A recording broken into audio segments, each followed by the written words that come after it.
a lot of work done on the farm today without a lot of me doing anything, because this is something that we get to hire out.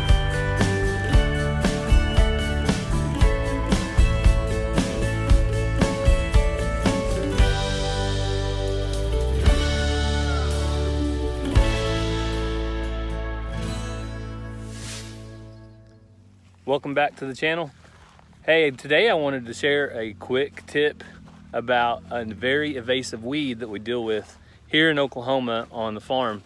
And this weed isn't like some of our other weeds that you can brush hog out every once in a while, and kind of like blackberry briars. I can usually hit them with the brush hog at the right time of year and pretty much knock those out. But this weed can literally take over your farm if it's left alone and you don't deal with it. So I'm just gonna go through a couple steps of what I use and what I do to deal with it every year. Luckily, we only have a handful of these here on the farm.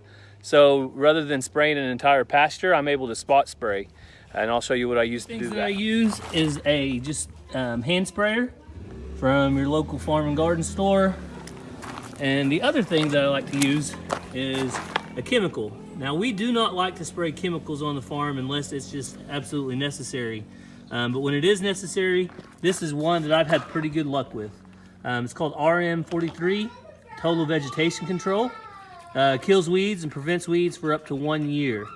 So as it says, you can use it on fence rows, around farm buildings, but you do not want to apply it in the root zone of desirable trees, plants, and shrubs. So we use this to spray, and it seems to work pretty well. It'll have them completely dead, and even the roots and the ground around it will be dead within a couple of days.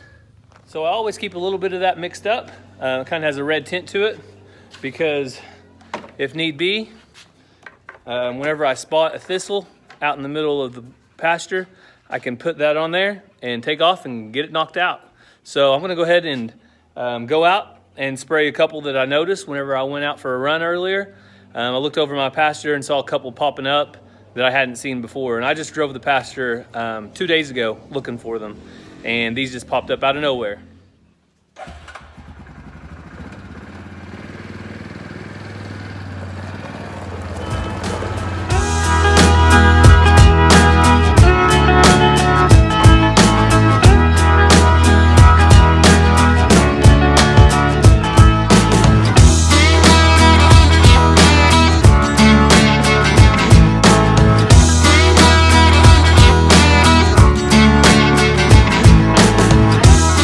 So if there's anything in Oklahoma that is not welcome on our farm, it is this little guy right here. So that, my friends, is a thistle. And they are a very evasive weed that basically will starve out all the ground around it and not let any grass grow. And these little thistle heads, they'll turn white and turn into seeds. And every single one of those little things, I don't know if you can see them or not, every single one of those is a seed that will grow another thistle. And so right now, this is just the third one that I've seen on our 60 acres. But I'm gonna show you guys really quick how I try to deal with these and keep them from becoming a major issue. I see these little guys. First thing I do is come out here and cut off the part that flowers, just in case my spray that kills these evasive weeds doesn't do well. There's that. I put them in a bag, and then I will take this bag and double bag it and either burn it or throw it in the trash. There's also one right here I didn't see, just in case. I don't want that thing going to seed at all. So 0 chance of it going to seed. And the next thing I do after bagging those is take a weed killer and soak that plant down the best I can.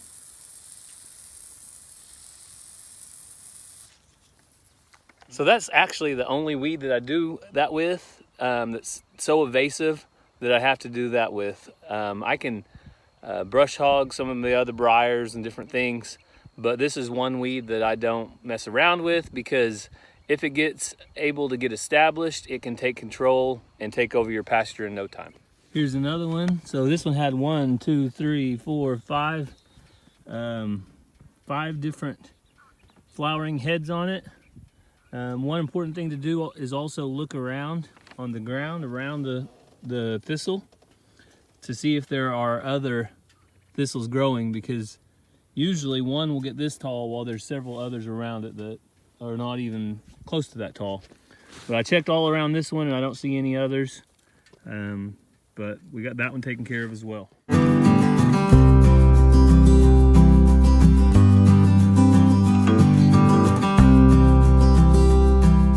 You like watching them? Got 5 tractors going out there. They're gonna be done in no time.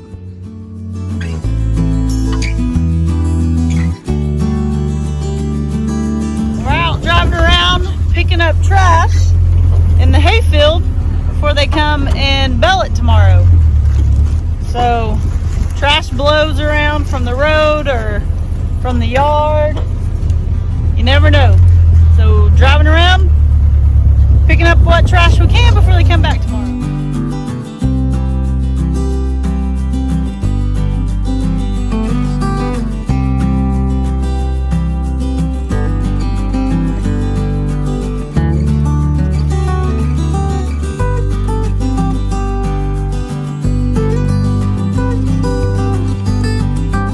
A lot of work done on the farm today without a lot of me doing anything, because this is something that we get to hire out.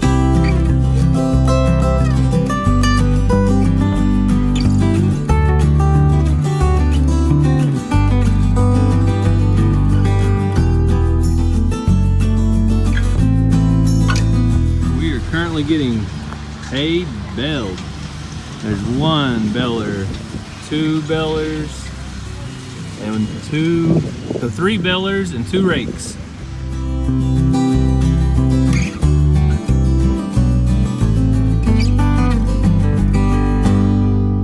So we just got paid up with our friends. They're from over in the Amish community, and they did a good job. They knocked it out in a hurry. We're able to get everything cut in less than an hour, and when they come to rake and bale it, I think they took about an hour to knock that out. So now comes my job, which is going to be hauling it up, which will be a hot job, but it's got to be done.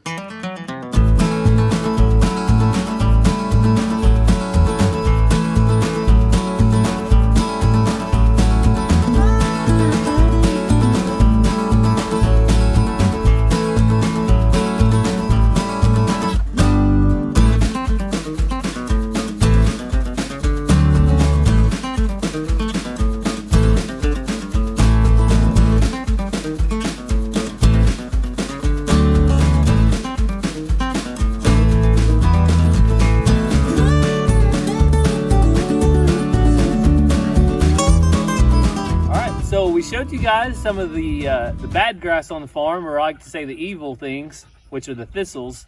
And now we're going to go into a little bit of the good things on the farm. So we already showed you the hay getting baled, and that is a great thing here on the farm, because that's going to provide some hay for our cattle in the wintertime and in the cold months when the grass isn't necessarily growing as much.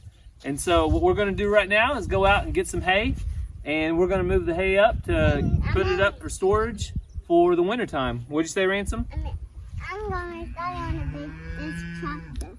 Ransom's going with me on this tractor. It's one of his favorite things to do is move this hay, ain't it, bud? So getting hay is important because it's going to feed our cows, which in the end, since we are a small cattle farm that provides beef to the beef industry, might end up feeding one of you guys out there. So that's one good thing about being a provider. Bless you, sissy. A provider that contributes to the local beef market. You really never know. If you go and buy beef off the shelf at your local grocery store, that beef could have came from a farm just like ours. So you guys get to see a little bit of the stuff that we put up with each day, the thistles, hauling the hay up late in the evenings, so we can provide some beef for our consumers and provide for our family as well.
Decided that she loves driving the four-wheeler, so she's doing an awesome job. We're going very, very slow. Which way do I look? Right here. So typically our hay bales go all right here, but this year we planted that garden in the back here. So we're having to be creative on where we put our hay bales. And it's all right. It is all right.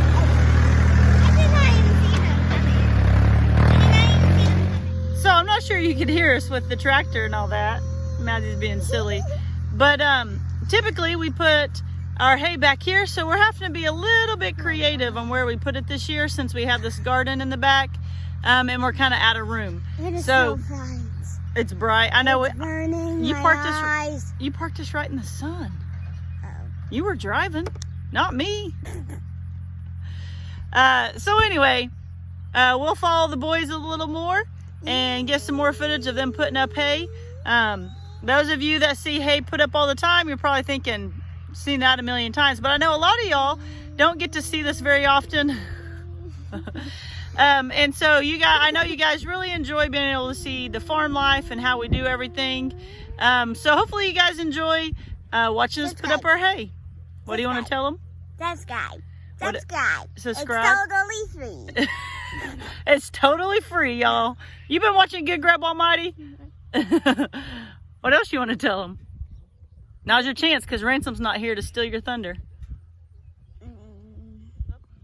Thumbs up. Hit like. What else should they do? Subscribe. What about that bell? Bell. Why should they hit the bell? What does it do? Notification. Yeah, notifies you every time we get a video. And nothing else. And comment and tell Mazzy how cute she is.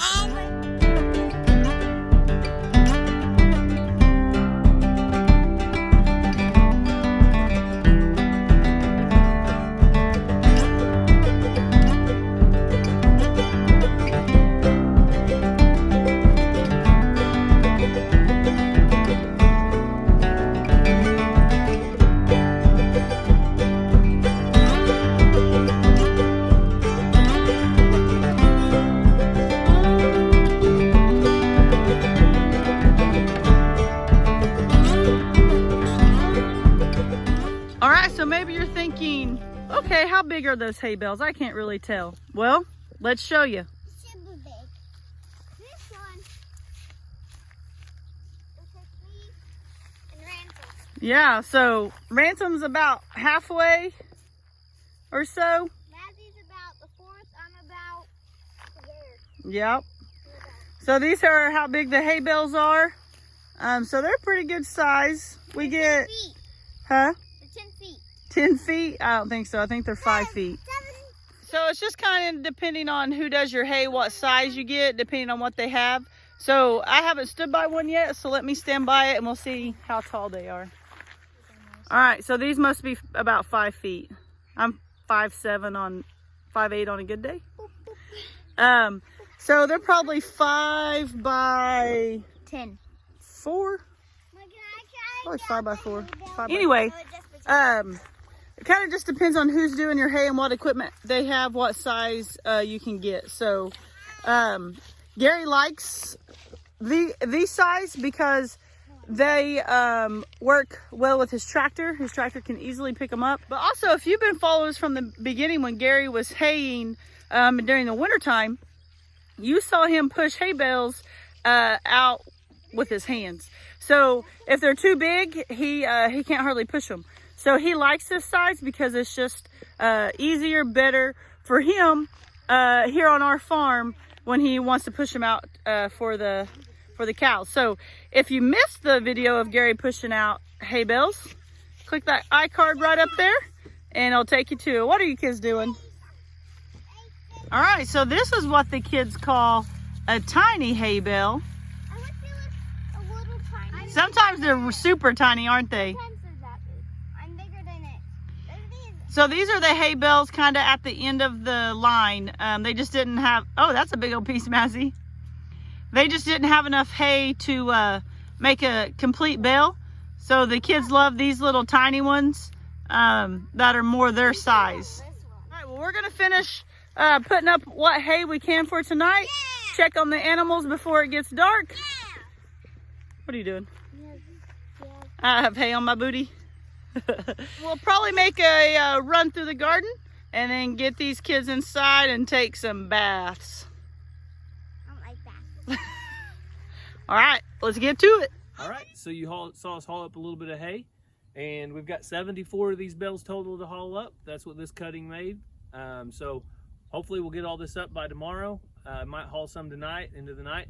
But I hope you guys see the difference now between some of the bad things on the farm as far as grass is concerned, and then the good things that are really useful.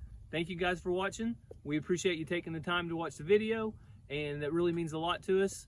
I hope you guys have a great day, and God bless.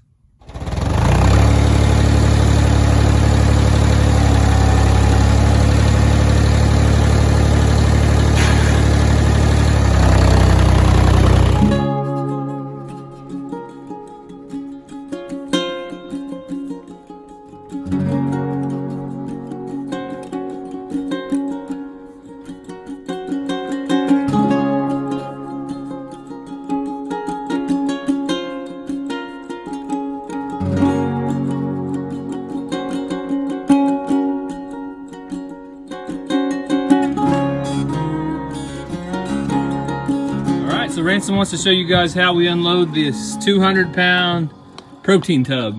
You ready, bud? It's hard because I'm made out of concrete. Made out of concrete? I don't think so. It's made out of concrete. Made out of 20% protein. Because it's made out of concrete. We'll see. That's how you work protein. Ransom's going to show you guys how to unload it. You going to be my big helper? All right. So we found a spot here where there's a rock to put the tub on. And Ransom's going to push on it while I pull on it. You ready?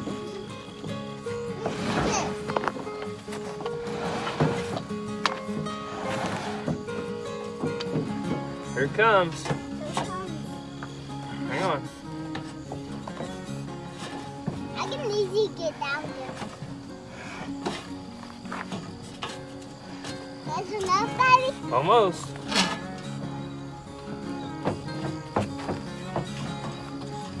All right, now back up. I can easily get down. Here it comes. That's it. I'm gonna get down.